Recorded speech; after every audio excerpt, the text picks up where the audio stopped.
오늘 하나님 말씀 우리 다 같이 찾습니다. 신약 성경입니다. 누가복음 2장 40절로 52절까지 말씀 보겠습니다. 누가복음 2장 40절로 52절까지 말씀 우리 다 같이 찾은 줄 알고 우리 40절부터 함께 같이 읽습니다. 시작. 아기가 자라며 강하여지고 지혜가 충만하며 하나님의 은혜가 그의 이에 있더라. 그의 부모가 해마다 유월절이 되면 예루살렘으로 가더니 예수께서 12살 되었을 때에 그들이 이 절기의 갈례를 따라 올라갔다가 그날들을 마치고 돌아갈 때에 아이 예수는 예루살렘에 머무셨더라. 그 부모는 이를 알지 못하고 동행 중에 있어 그로 생각하고자 하룻길을 간 후 친족과 아는 자 중에 섰되 만나지 못하매 찾으면서 예루살렘에 돌아갔더니 사흘 후에 성전에서 만난즉 그가 선생들 중에 앉으사 그들에게 듣기도 하시며 묻기도 하시니 듣는 자가 다 그 지혜와 대답을 놀라게 여기더라. 그의 부모가 보고 놀라며 그의 어머니는 이르되 아이야 어찌하여 우리에게 이렇게 하였느냐. 보라 내 아버지와 내가 근심하여 너를 찾았노라. 예수께서 이르되 어찌하여 나를 찾으시나이까. 내가 내 아버지 집에 있어야 할 줄을 알지 못하셨나이까 하시니 그 부모가 그가 하신 말씀을 깨닫지 못하더라. 예수께서 함께 내려가사 나사렛에 이르러 순종하여 받드시더라. 그 어머니는 이 모든 말을 마음에 두니라. 예수는 지혜와 피가 자라가며 하나님과 사람에게 더욱 사랑스러워 하시더라. 아멘. 오늘 어린이 주일이 되어서 어린이에 관한 말씀을 준비했습니다. 오늘 말씀의 제목은 자녀를 예수답게 키우는 방법이라는 제목으로 은혜를 나누고자 합니다. 오늘 이제 5월이 시작되었습니다. 5월은 우리가 다 알다시피 가정의 달입니다. 이 가정의 달은 왜 우리가 정하여 지키냐면은 우리 성도들의 가정이 행복해야 되기 때문에 그래요. 그래서 특별히 이 날을 정하여 우리의 가정을 돌보면서 여러분 가정에 관심을 많이 가지기를 바랍니다. 그래서 국가적으로나 우리 교회가 같이 이 가정의 달로 지키는데 오늘 가정의 달 첫 번째 주일이 어린이 주일이잖아요. 자, 여러분 가정과 교회는 이렇게 떨어져 있는 별개의 것이 아니라 가정과 교회가 연결되어 있음을 아시길 바랍니다. 성경은 가정 따로 교회 따로 되어 있는 것이 아니고 가정의 행복이 교회의 행복이고 교회의 행복이 가정의 행복일 줄로 믿습니다. 이렇게 두 개가 연결되어 있다는 것이잖아요. 사도 바울은 그렇게 되기 때문에 그 교회의 직분자들을 세울 때에는 가정과 관계된 것을 분명히 살펴봐라 그랬어요. 교회 직분자를 세울 때에는 가정에서 잘하는지 살펴보고 세우라고 했기 때문에 왜 그러냐면 가정의 문제와 교회의 문제는 같기 때문에 그렇습니다. 디모데전서 3장 1절로 5절에 보면 집사나 감독, 장로나 집사님들을 뽑을 때에 이것을 꼭 살펴봐라 이렇게 됐는데 가정을 잘 다스려 자녀들을 모두 공손함으로 복종케 하는 자라야 할지라 이렇게 했어요. 가정을 잘 다스려서 자녀들이 공손하게 복종케 하는 그런 부모가 되기를 바랍니다. 여기에 공손하게 복종케 하라고 한다는 것은 뭐냐면 강제로 막 협박을 하라는 뜻이 아니라 모범을 보이라는 뜻이에요. 자녀들이 부모님의 그 모습을 보고 공손하게 할 수 있도록 부모가 성실해야 될 줄로 믿습니다. 그래야 되는데 우리는 여러분요 자녀를 내 뜻대로 마음대로 하려고 그래요. 그것은 옳은 것이 아님을 믿으시기를 바랍니다. 자녀가 부모의 협박에 의해서 순종하는 것은 옳은 게 아니고 자녀가 부모님을 생각하면서 그 부모님의 그 존경스러움에 복종해야 될 줄로 믿습니다. 이것이 직분자가 해야 될 일이라 이렇게 되어 있어요. 사람이 자기 집을 잘 다스릴 줄 알지 못하면 어찌 하나님의 교회를 돌보리요 그랬어요. 보세요. 직분자나 이렇게 중직을 맡은 분들이 가정을 또 제대로 다스리지 못하는데 어떻게 이 큰 교회를 또 돌볼 수 있겠냐. 사도 바울은 이렇게 설명하면서 가정의 그 모습은 교회의 모습과 관계가 있음을 기억하기를 바랍니다. 디모데전서 3장 12절에도 집사들은 한 아내의 남편이 되어 자녀와 자기 집을 잘 다스리는 자야 될지니라 이렇게 장로나 집사나 똑같이 가정을 잘 다스려야 교회도 잘 다스릴 수 있다 이렇게 되어 있습니다. 저도 옛날 오래전에 30년 전에 연단을 받을 때에 예수님이 저에게 말씀하신 것이 그거였어요. 네 아내와 네 자식이 너를 예수님처럼 보아야 그것이 옳은 목회다. 그렇게 했어요. 여러분 이것이 뭐냐면은 여러분요. 얼마든지 제가 여기 있어서 설교를 준비해 갖고 와가지고 성도들을 속일 수 있어요. 착한 척 속일 수도 있고요. 의로운 척 속일 수도 있고요. 그렇게 안 하는데 한 것처럼 얼마든지 만들어낼 수 있지만 이것은 옳은 목회가 아니라는 것입니다. 나를 모르는 사람들에게 가서 얼마든지 좋은 설교, 성도 그 사람들이 듣기에 좋은 설교할 수 있지만 가정은 여러분 보세요. 목사가 행동이 따라주지 아니하면 아내나 자식은요 남편 말, 아빠 말을 별로 존경스럽게 생각하지 않습니다. 만약에 제가 여기서 설교를 하고 있는데 내 아내와 내 아들은 앉아가지고 뭐라 하겠어요? 아빠 집에서나 잘하지. 분명히 안 하겠습니까? 막 사랑하시다 그러면요 니나 사랑해라 이렇게 한다 그러면 진짜 이거는 옳은 설교 아니잖아요. 그러니까 내가 설교를 떠듬떠듬하고 말주변이 없어 말을 잘못할지라도 사랑하십시다 그러면 내 아내와 자녀들이 고개를 끄덕끄덕 하여야 그것이 맞는 줄로 믿으시기를 바랍니다. 그래서 가정의 일은 교회와 연결된다는 것을 꼭 믿으십시오. 오늘은 여러분 어린이 주일인데 자, 요즘 어린이들 교육하기가 쉽지 않습니다. 제가 주일학교 설교를 이제 올라가서 하는데 어린아이들이 지금 교회도 한 번도 안 나가본 애들이 와서 이제 설교를 듣고 있는데 내가 그래 너희들 진짜 고맙다. 교회 여기 나와 있는 것만 해도 이런 기적이다 너희들. 아이들이 예수 안 믿는 아들이 여러분 주일날 쉬고 싶고 자고 싶고 게임하고 싶고 그랬는데 교회에 나오겠어요? 그런데 시간 됐다고 나와서 앉았는 거 보면 이건 여러분 하나님의 기적인 거예요. 와서 걔네들이 와서 막 기도하고 말씀 듣고 말씀 알고 이런 것도 기적이지만 여기에 그 시간에 나와가고 있다는 건 아이들이요 굉장히 신경 많이 쓴 거거든요.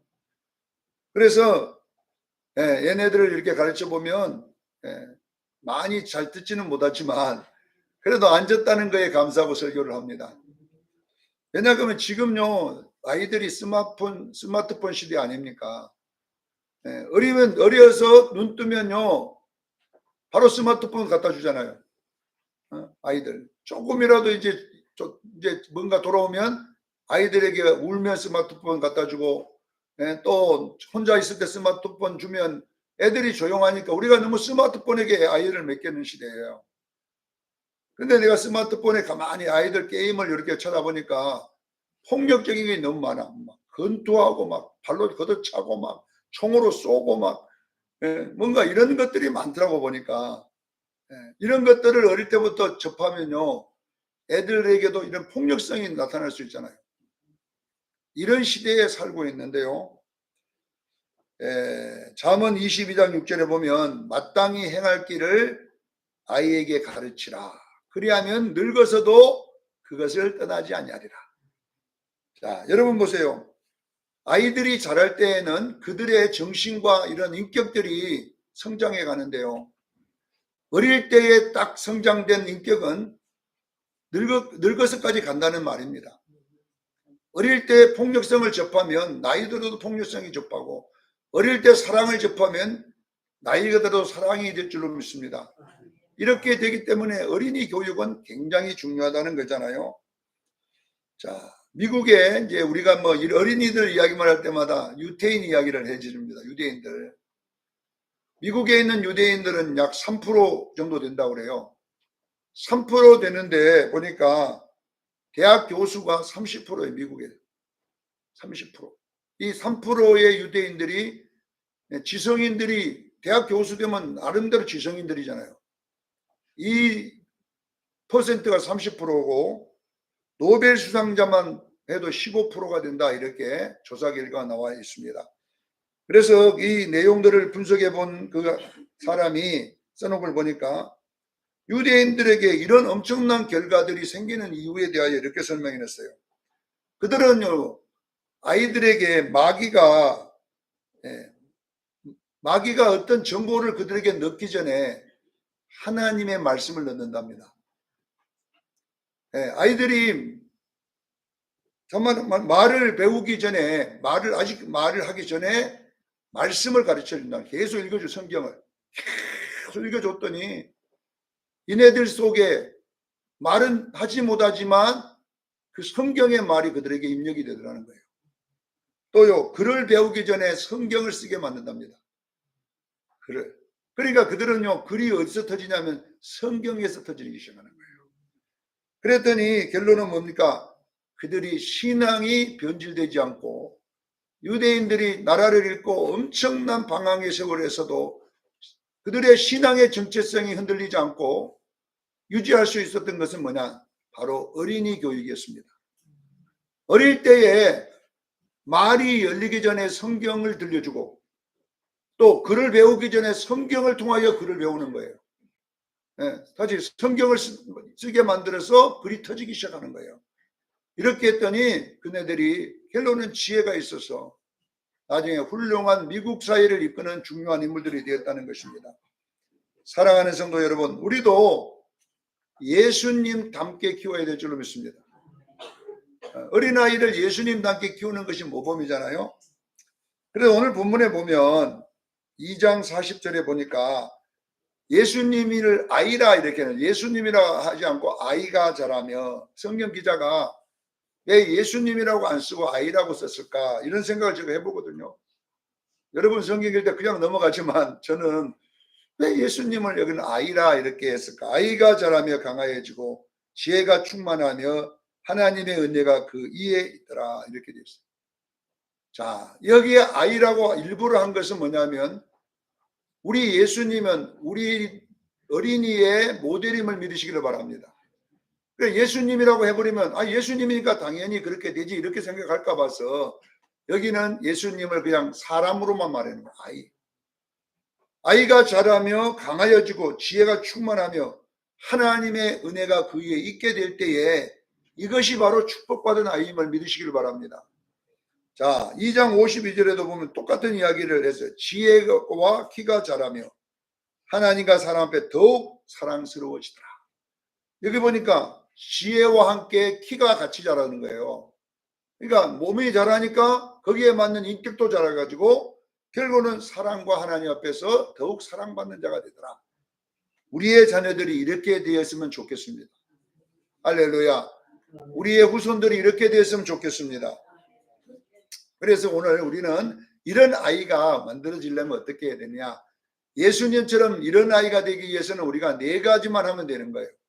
그래서 오늘 4가지를 오늘 본문과 다른 말씀에서도 뽑아갖고 한번 제가 준비를 했는데, 첫 번째, 누가복음 1장 28절로 30절에 보면 부모가 기독교적 복의 가치를 알고 있을 때에 이렇게 바꿔지더라는 거예요. 자, 여러분 보세요.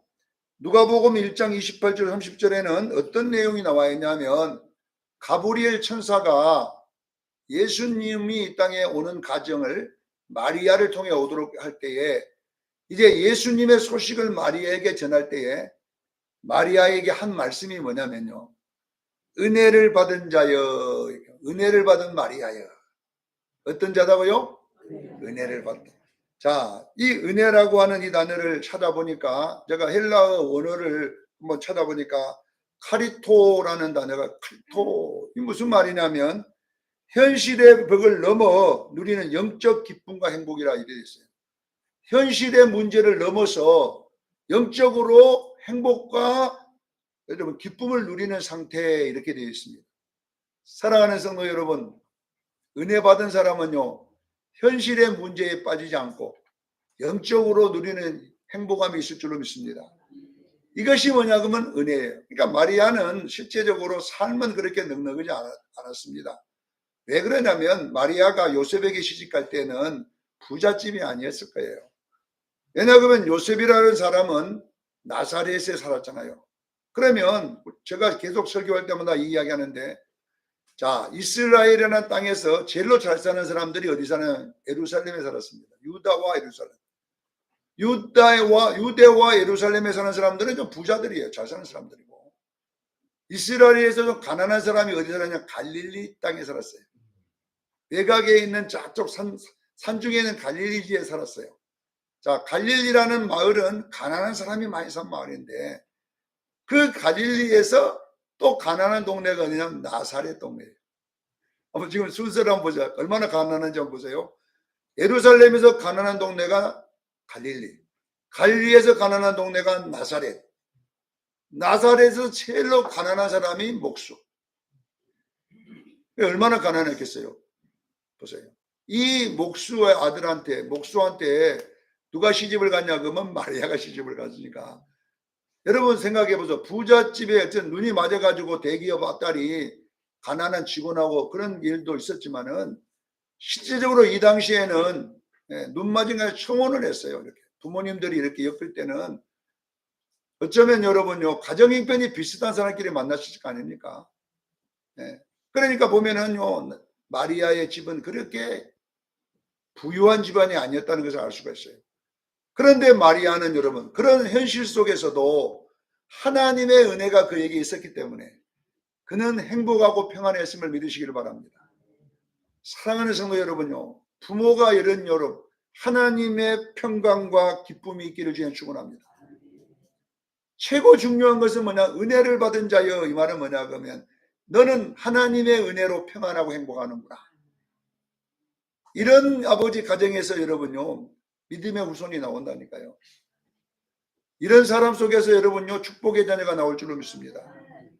여러분요 보세요. 부모가 매일마다 돈 없다, 날마다 팔자 타령하고 괴롭다 이렇게 자녀들에게 계속하고 살아보세요. 그럼 그 자녀들이 여러분요 정상적인 자녀가 나오겠습니까? 우리는요 우리 예수 믿는 사람은 자녀들에게 기쁨을 보여주기를 바랍니다. 예수 믿는 자의 기쁨, 돈이 없어도 누리는 평강과 기쁨 있잖아요. 이것이 뭐냐면 은혜의 기쁨일 줄로 믿습니다. 바로 마리아는 이런 사람이었어요. 그러니까 자식들이 돈이 없어도 행복하구나 이렇게 깨달은 거예요. 그런데 부모가 매일마다 돈 없다고 짜증내고 돈 없다고 막 잔소리하고 이렇게 크면요 그 자녀가 여러분 불안하지 않겠습니까? 우리 수영교인들은 자녀들에게 기쁨을 주기를 바랍니다. 돈이 있어 기쁨이 아니라 하나님의 은혜 때문에 기쁨이 있기를 예수를 축원합니다. 이 이야기가 첫 번째 이야기입니다. 자, 두 번째 보세요. 마태복음 1장 18절로 25절에 보면 부모가 하나님의 말씀에 순종해야 자식도 순종한다는 거예요. 자, 보세요. 마리아의 남편 요셉은 뭐라고 했냐면 자기도 모르게 임신을 했어요. 청혼한 여자가. 그랬더니 가만히 끊고자 했다. 근데 요셉은 의로운 사람이라 이렇게 돼 있어요. 어떤 사람이라고요? 의로운 사람. 의로운 사람이기 때문에 그는 가만히 끊고자 했는데 그때 저녁에 꿈에 천사가 나타나가지고 요셉아 네 청혼한 아내 마리아 데려오기를 두려워하지 말라. 그에게 잉태된 자는 성령으로 된 것이니라. 그리고 아들을 낳으면 이름을 예수로 하라 이렇게 되어 있습니다. 보세요. 제가 이 의로운 사람이란 단어를 추적해 보니까 찾아보니까 의로움이라고 하는 건 뭐냐면 히브리인들은 의로움을 말씀에 순종하는 삶을 의로운 사람이라고 해요. 어떤 사람이라고요? 말씀에 순종하여 사는 사람을 의로운 사람이라 그러고요. 불의한 사람은 뭐냐? 말씀을 순종하지 않는 사람이라 이렇게 되어 있습니다. 사랑하는 성도 여러분, 보세요. 말씀에 순종할 때에 여러분의 가정에 하나님의 자녀들이 복을 받을 줄로 믿습니다. 부모가 말씀에 순종하는 자녀 보고 한다면은 그건 옳은 것이 아니잖아요. 고린도전서 11장 1절에 보세요. 사도 바울이 내가 그리스도를 본받는 자 된 것 같이, 사도 바울이 그죠? 내가 누구를 본받아요? 그리스도의 말씀을 순종하는 것 같이 너희도 나를 본받는 자들아. 이 말은 뭐냐? 그러면 너희도 내 말에 순종하라는 것입니다. 사랑하는 성도 여러분, 우리 성경은 우리에게 자녀를 어떻게 가르치자 하냐면 내가 하나님 말씀에 순종할 때 자녀가 내 말에 순종할 줄로 믿습니다. 이것이 여러분 성경의 법칙인 겁니다. 목사님들도 마찬가지거든요. 교회에서 목사님 자신도 하나님 말씀에 순종 안 할 때에 안 하는데 성도들이 목사님 말에 순종 안 한다는 이야기잖아요. 이것이 뭐냐 그러면 성경의 논리잖아요. 그러니까 목사 자신도 하나님 말씀에 순종하고 사도 바울이 고린도전서 11장 1절에 내가 그리스도를 말씀에 순종하듯이 너희도 내 말에 순종하는 자가 되라. 이것이 영적인 법칙입니다. 그러니까 적어도 여러분 목사는 성도들에게 잔소리하고 뭐 가르치려고 거기에 집중하지 말고 자기가 하나님 말씀에 순종해야 돼요. 할렐루야. 그러면 하나님이 그 말씀에 영적 권위를 줘가지고요 성도들이 순종하게 해야 될 줄로 믿습니다. 이제 주님 이 세상의 끝이 가까울수록 목사나 우리 성도들은 교육을 하기 전에 내가 먼저 예수님께 교육받기를 바랍니다. 내가 먼저 받아야 돼. 의로운 사람이 돼야 된다 이 말이에요. 요셉은 의로운 사람이라는 말은 뭐냐면요 하나님의 요셉의 말씀이 순종하는 사람. 그랬더니 그렇게 순종이 몸에 배은 사람이 그러니까 천사가 와서 네 아내 마리아 데려오기를 두려워하지 말고 데려오라더니 아멘 했다는 거예요. 이거는 여러분요 하루아침에 되는 게 아니에요. 나 같은 내 아내가 임신하고 왔는데 성령이 꿈에 나타나가지고 네 아내에게 이렇게 된 거는 성령으로 된 거다 그러면 나는 안 믿습니다. 개꿈 꿨습니다. 무슨 놈의 그런 일이 있겠습니까? 근데 요새 보세요. 이 시대에 보세요. 천사 가브리엘에 전해준 말을 하나도 의심 없이 순종할 수 있었던 것은 늘 말씀에 순종하는 것이 몸에 익숙했기 때문이에요. 사랑하는 성도 여러분요. 말씀의 순종도 여러분요. 한 번 들었다고 순종되는 게 아니라 계속 순종할 때에 순종의 역사가 일어날 줄로 믿습니다. 그렇게 되면 그 자녀가 순종하게 된다. 이 이야기입니다. 자, 세 번째 보세요. 누가복음 2장 오늘 본문인데 앞에 부분인데요. 39절로 40절에 보면 아이에게 부모님의 말씀을 따라 가르쳐야 아이에게도 말씀을 가르쳐야 돼요. 나도 순종해야 되지만 아이에게도 가르치는데 자 2장 29절로 40절에 보니까 예수님의 부모는 주의 말씀을 따라 모든 일을 마치니 아이가 자라며 강화해지고 지혜가 충만하며 하나님의 은혜가 그 위에 있더라 그랬어요. 아이에게 모든 말씀을 가르쳤다 이렇게 되잖아요.